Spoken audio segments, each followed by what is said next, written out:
مولا علی کرم اللہ وجہ الکریم جن کے عدل کے فیصلوں کے آج مثالیں دی جاتی ہیں. میرے عزیزوں، جب حضرت عمر فاروق رضی اللہ تعالیٰ عنہ تخت خلافت پر بیٹھتے اور جب بھی کسی کا فیصلہ کرنا ہوتا تو پہلے دیکھتے علی ہے کہ نہیں ہے، حضرت علی مجمع میں ہیں کہ نہیں ہیں، اور فرماتے اگر حضرت علی کسی مجمع میں نہ ہو تو مجھے ڈر لگتا ہے کہ میں فیصلہ کرنے میں غلط نہ ہو جاؤں. وہ مولا علی کرم اللہ وجہ الکریم جو عدلیہ کے نظام کے پورے ماہر تھے. زندگی میں ایک مرتبہ آپ کے ساتھ بھی ایسا ہوا کہ آپ کی زرہ چوری ہو گئی، لوہے کی زرہ کہتے ہیں جنگوں میں پہننے والا جو لباس ہوتا تھا، لوہے کی ٹوپی ہوتی تھی، لوہے کا جبہ ٹائپ کا کہ تیر اس پر نہ چبھیں. یہ چوری ہو گئی، زرہ چوری ہو گئی. حضرت علی کرم اللہ وجہ الکریم نے عدالت میں فیصلہ یہ مقدمہ کیا اور اتفاق سے یہ زرہ ایک یہودی کے پاس مل گئی. ایک یہودی اس کو پہنا ہوا تھا یا اس کے پاس نظر آ گئی. حضرت علی کرم اللہ وجہ الکریم اس وقت امیر المومنین ہیں، چاہتے تو اپنے قوت سے اپنے طاقت سے اس کی زرہ کو لے لیتے، ارے تھوڑی سی پولیس بھیج دیں تو پورا گھر یہاں ختم ہو جاتا ہے. وہ مولا علی کرم اللہ وجہ الکریم نے عدالت میں مقدمہ کیا کہ میری زرہ چوری ہوئی اور فلاں کے پاس نظر آئی. قاضی نے بلایا، قاضی نے جب بلایا اس یہودی کو، وہ زرہ سمیت آیا. حضرت علی کرم اللہ وجہ الکریم امیر المومنین ہے، ایک طرف وہ کھڑے ہیں، دوسری طرف یہودی ہے. قاضی نے کہا کہ یہ زرہ حضرت علی کی ہے، تم چوری کی ہو؟ اس نے کہا نہ، یہ میری اپنی ہے، میں نے چوری نہیں کیا. اگر یہ علی کی ہے تو کوئی گواہ ہے اس پر؟ کوئی گواہ ہے تو پیش کریں کہ میں نے چوری کیا ہے. حضرت علی کرم اللہ وجہ الکریم نے حضرت امام حسن اور امام حسین کو پیش کیا جو جنتی جوانوں کے سردار. آخرت میں یہ تمام تر ان کے مقامات اپنی جگہ پر عدل کے اور یہاں انصاف کے کٹہرے میں جب آئیں تو جب جیسے آج کہا جاتا ہے کہ کورٹ ایویڈنس پر چلتی ہے، حقیقت میں یہ اگر ایویڈنس پر چلتی ہے تو صرف اسلام میں چلتی ہے، باقی میں نے نہیں دیکھا. یہاں مولا علی کرم اللہ وجہ الکریم نے اپنے دونوں صاحبزادوں کو پیش کیا کہ حسن بھی گواہ ہیں، حسین بھی گواہ ہیں. قاضی اسلام جو کرسی پر بیٹھا ہے کہا اے علی، اللہ کے نبی صلی اللہ تعالی علیہ وسلم کی حدیث میں ملتا ہے کہ بیٹوں کی گواہی باپ کے حق میں قبول نہیں کی جاتی. یہ کون امیر المومنین سے کہہ سکتا ہے؟ کرسی عدالت پر بیٹھا ہوا قاضی جسے خلیفۃ المسلمین جب چاہے اٹھائے نکالے. لیکن اسلام ایسا نہیں ہے کہ کسی کو پارلیمنٹ کی کرسی دینے کے شوق میں اور لالچ میں سپریم کورٹ کے ججوں کو بھی خرید لیا جائے. یہ اسلام کا نظام نہیں ہے. حضرت علی رضی اللہ تعالیٰ عنہ چاہتے تو کہہ دیتے کہ تو فیصلہ میرے حق میں کر دینا، تجھے بعد میں کوئی وزارت دے دوں گا جب ریٹائرڈ ہو جائے گا. حضرت علی رضی اللہ تعالیٰ عنہ کہتے ہیں اب ان کے علاوہ میرے پاس کوئی دوسرا گواہ نہیں، یہی دو ہیں، حضرت حسن اور حضرت امام حسین رضی اللہ تعالیٰ، یہی دو گواہ، ان کے علاوہ نہیں ہے. قاضی نے مقدمہ خارج کر دیا اور کہا کہ آپ کی یہ زرہ نہیں ہو سکتی، یہ یہودی کی ہوگی، ایویڈنس پر چل رہی ہے بات. وہ یہودی کے حق میں فیصلہ ہوا، وہ لے کر کے جانے لگا کہ قاضی اسلام نے امیر المومنین کو زرہ دلانے کی بجائے ایک یہودی کے حق میں فیصلہ کر دیا کہ یہ زرہ یہ ہے. میرے عزیزوں، مائنورٹی کے حقوق کیا ہوتے ہیں یہ بھی اسلام میں پڑھو. لیکن وہ یہودی عدالت کے کمرے سے باہر تک نہیں نکلا تھا کہ واپس آیا اور کہا قاضی اسلام سے کہ میں زرہ یہ پیش کرتا ہوں لیکن ساتھ میں اپنے آپ کو اسلام میں پیش کرتا ہوں، میں مسلمان ہونا چاہتا ہوں. کہا کیوں؟ کہا حقیقت تو یہ ہے کہ یہ زرہ علی کی ہی ہے، میں نے چوری کی تھی، لیکن میں یہ دیکھا کہ آج اسلام کا نظام اتنا مضبوط ہے کہ اگر وقت کے امیر المومنین کے پاس گواہ نہ ہو تب بھی عدالت پر بیٹھا ہوا قاضی سامنے والے کو نہیں دیکھتا بلکہ جس کے حق میں ثبوت ہے اسی کے حق میں فیصلہ کرتا ہے. میں نے اسلام کے اس عدل پر اپنی جان نچھاور کرنے کے لیے اسلام میں اپنے آپ کو پیش کیا ہے. عزیزان گرامی وقار، ایک دو نہیں ہزاروں مثالیں میں تمہارے سامنے رکھوں، ہزاروں مثالیں. الحمدللہ ہم اس مذہب مہذب سے تعلق رکھتے ہیں جس میں قرآن نے ہمیں یہ کہا یا ایھا الذین آمنوا کونوا قوامین بالقسط، اے ایمان والو عدل میں بالکل پورے کے پورے کھرے اترو، پورے کے پورے کھرے اترو جب تم کسی کے ساتھ انصاف کا معاملہ کر رہے ہو۔ اسی لیے اس سے قبل بھی میں نے کئی مرتبہ اس بات کو لوگوں کے سامنے پیش کیا ہے، جو بیٹھ کر کے محلوں میں جماعتیں فیصلہ کرتی ہیں وہ بھی یاد رکھیں، آج تم نے کسی کا چہرہ دیکھ کر کے فیصلہ کر دیا، کل قیامت میں جو عدل الہی ہوگا وہاں بچ نہیں پاؤ گے۔ قرآن کہتا الیس اللہ باحکم الحاکمین، سورہ والتین والزیتون کی آخری آیت پڑھو، کیا اللہ احکم الحاکمین نہیں ہے؟ سارے حاکموں سے بڑھ کر کے وہ حاکم ہے۔ قیامت کے دن پکارا جائے گا، کہاں ہیں وہ لوگ جو نا انصافی کیا کرتے تھے؟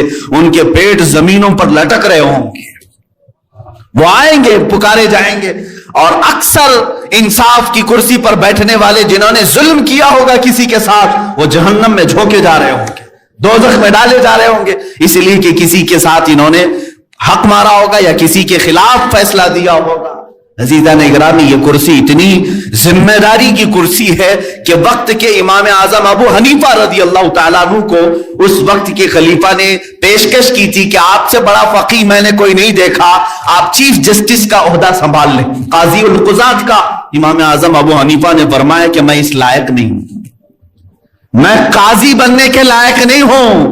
کون کہہ رہا ہے؟ امام اعظم ابو حنیفہ رضی اللہ تعالیٰ عنہ، جن کو 5 لاکھ حدیثیں یاد ہیں، ہزاروں سے زیادہ ان کے شاگرد ہیں، کروڑوں مسلمان ان کی اقتدا کر رہے ہیں آج تک۔ وہ امام اعظم ابو حنیفہ فرماتے میں اس کرسی کے قابل نہیں ہوں، قاضی بننے کے لائق ہوں۔ اب سنیے امام اعظم ابو حنیفہ رضی اللہ تعالیٰ عنہ کی حاضر جوابی۔ خلیفہ نے دربار میں حاضر کرنے کو کہا، آپ حاضر ہو گئے۔ خلیفہ نے کہا میں آپ کو قاضی بنانے کا حکم جاری کر رہا ہوں اور آپ کہہ رہے ہیں میں لائق نہیں ہوں، آپ جھوٹ بول رہے ہیں، آپ فقہ کے امام ہیں، قرآن و حدیث سے مسائل استنباط کرتے ہیں، آپ قاضی کے لائق نہیں، آپ جھوٹ بول رہے ہیں۔ امام اعظم ابو حنیفہ رضی اللہ تعالیٰ عنہ نے ادب سے کہا اے خلیفۃ المسلمین، اب آپ ہی فیصلہ کر لیں، آپ کی نظر میں اگر میں جھوٹ بول رہا ہوں تو جھوٹے کو قاضی کیسے بنا سکتے؟ اگر آپ کی نظر میں جھوٹ بول رہا ہوں تو پھر جھوٹ بولنے والے کو تو قاضی بنانا ہی نہیں چاہیے۔ امام احمد بن حنبل رضی اللہ تعالیٰ عنہ کے ایک صاحبزادے وہ قاضی تھے، زندگی پر امام احمد بن حنبل ان کے گھر میں نہیں جاتے تھے، اس لیے کہ وہ ڈرتے تھے کہ کہیں اس نے انصاف میں کہیں اونچ نیچ نہ کر دیا ہو۔ حالانکہ وہ عدل کا وہ زمانہ تھا جہاں صحابہ کرام کا ماحول تو یہ تھا کہ امیر المومنین عمر فاروق رضی اللہ تعالیٰ عنہ جمعہ کے درمیان کھڑے ہیں تو صحابی کو پوچھنے کا حق تھا کہ آپ کا جبہ اتنا لمبا کیسے ہو گیا، دوسروں کا اتنا نہیں بنا ہے۔ کپڑے سب کو تقسیم ہوئے تھے، جو مال غنیمت میں آئے تھے آپ کو بھی ملے تھے، آپ کا بڑا ہو گیا، ہمارا سب کا نہیں بنا۔ یہ سوال کرنے کا حق بھی صحابہ کو اللہ کے نبی نے دیا تھا کہ اس ہمارا دین آج جس کو ہم لے کر کے چل رہے کتنا بکھر گیا۔ سچ کہا تھا حالی نے کہ خاص ہے خاصان رسول وقت دعا ہے، امت پہ تیرے وقت جب آ کے پڑا ہے، جو دین نکلا تھا بڑی شان سے اپنے وطن سے، آج وہ پردیس میں غریب الغربا ہے۔ آج دین اسلام کو ہم نے اجنبی بنا کر رکھا ہے، ہمارے گھروں میں ہی نہیں ہے، ہماری ذات پر نہیں ہے، ہم تو پھر دوسرے کو کیا تانا دیں گے؟ آپ اسلام زندہ باد کا نعرہ لگاتے ہیں اور اب اسلام کی حقانیت کو بلند و بالا انداز میں بیان کرتے ہیں، سڑکوں پر آ جاتے ہیں۔ تمہیں سڑکوں پر آ کر احتجاج کرنے کی کیا ضرورت ہے؟ تم اگر اسلام کو اتنا ہی پسند کرتے ہو تو اپنی بیویوں پر کیوں نہیں اسلام پسند کرتے؟ اپنی بچیوں پر، اپنے گھر والوں پر اسلام کو کیوں نہیں پسند کرتے؟ انہیں بے پردہ باہر جب گھمایا جاتا ہے تب اسلام زندہ باد کا نعرہ کیوں نہیں؟ یہ شادی ہال میں کبھی جا کر دیکھیں، یہ پارٹیوں میں جا کر دیکھیں، اندازہ بھی نہیں ہوتا کہ یہاں مسلمانوں کا جم غفیر ہے۔ میرے عزیزو، ایک حدیث عرض کرتا ہوں، حضرت ابو دردہ رضی اللہ تعالیٰ عنہ سے منسوب ہے، حضرت عمر فاروق رضی اللہ تعالیٰ عنہ کا زمانہ خلافت ہے اور عادل کے وہ بادشاہ ہیں، بیٹھے ہوئے تھے، ایک شخص کو پکڑ کر لایا گیا عدالت میں، کہا گیا کہ اس نے قرض لیا ہے اور یہ دیتا نہیں ہے۔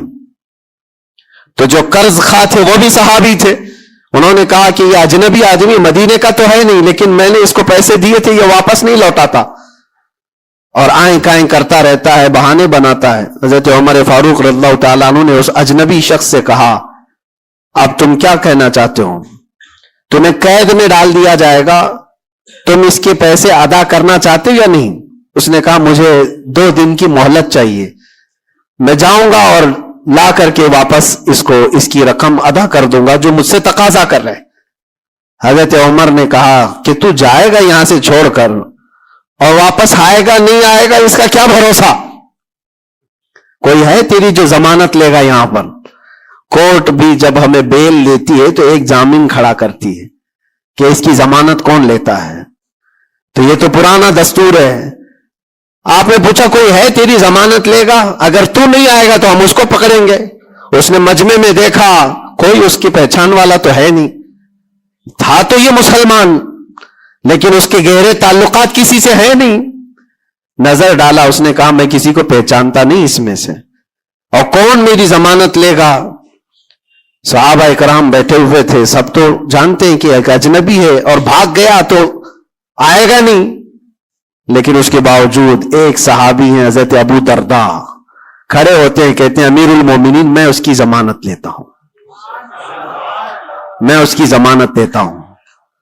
کہا تم جانتے ہو اس کو؟ کہا جانتا تو نہیں، اتنا ہے کہ یہ مسلمان ہے، اتنا ہے کہ میرے آقا صلی اللہ تعالی علیہ وسلم کا غلام ہے۔ کہا کہ اگر یہ واپس 2 دن کے اندر نہیں آیا تو ابو درداء نے کہا امیر المومنین آپ مجھے گرفتار کر سکتے ہیں، میں اس کی جگہ پر قید میں چلا جاؤں گا۔